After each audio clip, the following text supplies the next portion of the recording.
దేశ రాజధాని ఢిల్లీలో పొలిటికల్ హీట్ తారాస్థాయికి చేరింది. మోదీ నివాసంలో ఎన్డీఏ భాగస్వామ్య పక్షాల సమావేశం ప్రారంభమైంది. ఈ సమావేశంలో బీజేపీ జాతీయ అధ్యక్షుడు నడ్డాతో పాటు రాజ్నాథ్ సింగ్, అమిత్ షా, గడ్కరీ పాల్గొన్నారు. అటు టీడీపీ అధినేత Chandrababu, Janasena chief Pawan Kalyan, JDU chief Nitish Kumar తో పాటు ఎన్డీఏ కూటమి నేతలు హాజరయ్యారు. ఈ సమావేశంలో ఎన్డీఏ కన్వీనర్ ను ఎన్నుకునే ఛాన్స్ ఉంది. ప్రభుత్వ ఏర్పాటు, మంత్రివర్గ కూర్పుపైన చర్చిస్తున్నట్లు సమాచారం. అటు ఇండియా కూటమి నేతలు కూడా కాసేపట్లో సమావేశమై భవిష్యత్ కార్యాచరణపై చర్చించనున్నారు.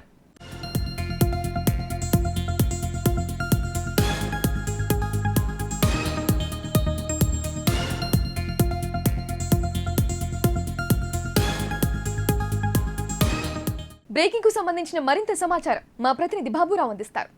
బాబురావు, చెప్పండి, ఎన్డీఏ భాగస్వామ్య పక్షాల సమావేశంపై పూర్తి డీటెయిల్స్ ఇవ్వండి.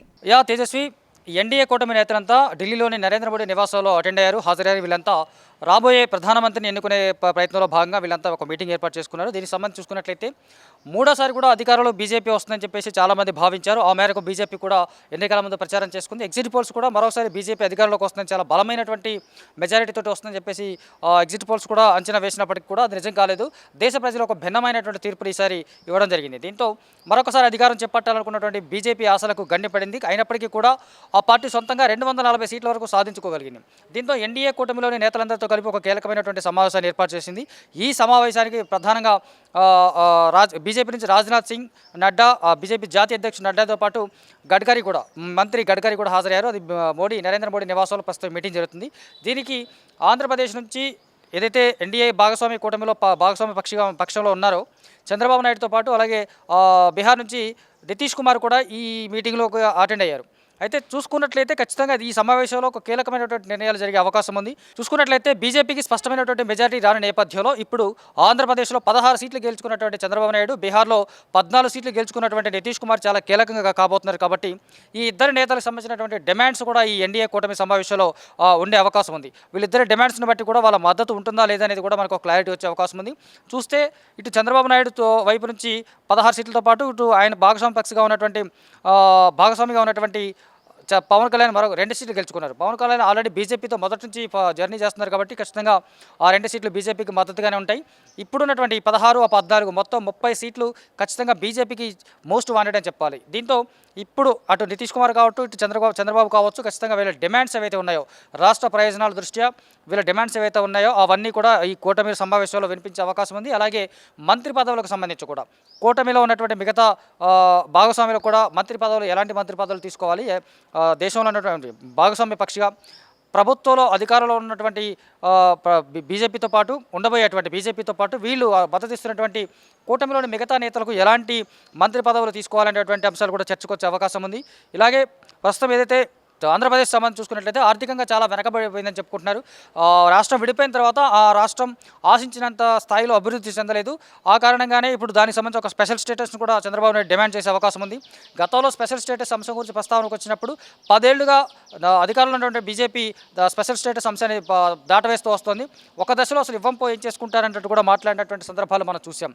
స్పెషల్ స్టేటస్ అలాగే పోలవరం ప్రాజెక్టు కూడా ఆంధ్రప్రదేశ్ ప్రజల యొక్క చిరకాల కళగా ఉంది. ఆ కళను కూడా దానికి సంబంధించినటువంటి అంశం కూడా ఈ సమావేశంలో చంద్రబాబు నాయుడు వైపు నుంచి చర్చకు తెచ్చే అవకాశం ఉంది.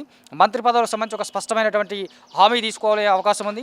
అటు నితీష్ కుమార్ కూడా ఒక మంత్రి పదవులతో పాటు ఆ రాష్ట్రానికి సంబంధించినటువంటి ప్రయోజనాలకు సంబంధించినటువంటి అంశాలకు సంబంధించిన డిస్కషన్స్ కూడా ఇక్కడ జరిగే అవకాశం ఉంది. చూస్తుంటే ఎన్డీఏ కూటమితో పాటు ఈ అంశాలతో పాటు ఎన్డీఏ కూటమికి సంబంధించినటువంటి కన్వీనర్ను కూడా ఈ సమావేశంలో ఎంచుకుంటారనేది మనకు తెలుస్తూ ఉంది.